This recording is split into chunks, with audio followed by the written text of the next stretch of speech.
est-ce qu'on peut parler du management de l'éthique ou de l'éthique du management? Et là, tout le monde vous regarde, c'est vous. Non, le management de l'éthique passe par l'éthique du management. Ah oui, d'accord. Tu vois? C'est-à-dire que s'il n'y a pas d'éthique dans le management, il n'y a pas de management de l'éthique. Et toc. Bon. Mais non, plus sérieusement, c'est par rapport à cette contagion et par rapport en plus au contexte. Le monde du management a complètement évolué. C'est-à-dire qu'on est dans une époque, quelle époque épique.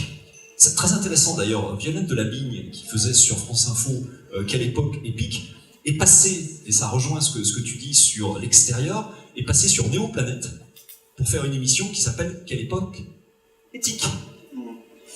Pour ceux qui ont suivi, parce que les deux émissions étaient très bien, et puis la deuxième, elle est d'autant plus importante qu'elle va dans le sens de ce que j'essaye de faire pour une planète un peu meilleure avec l'International Clean Tech Week. Mais là, typiquement, on est dans une époque où vous rentrez des jeunes qui, pour pas mal de sujets, en savent plus que vous.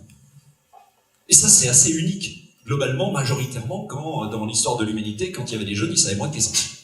Aujourd'hui, vous savez ce qu'on appelle les natifs sur Internet, et puis ceux qui sont en transhumance, comme nous, les anciens, les jeunes, ils savent utiliser les réseaux, ils savent utiliser.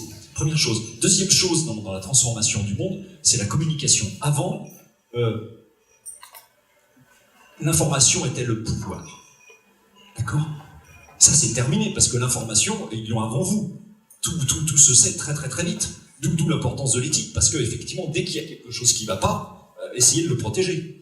Essayez de le protéger avec les réseaux sociaux, avec tout ça, etc. Donc, globalement, le rôle du management, qui va devenir beaucoup plus un rôle de leader, va passer du savoir au savoir-faire, au savoir-être. Donc, ça va être également encore dans le comportement, dans l'intention de ce qu'il va faire, parce que le manager supposé sachant doit devenir un manager supposé aidant. C'est-à-dire qu'il est là pour aider ses collaborateurs, pour co-construire ensemble. Et de toute façon, si on prend la jeunesse d'aujourd'hui, la jeunesse n'ira que vers de l'entreprise collaborative et de l'entreprise qui co-construit.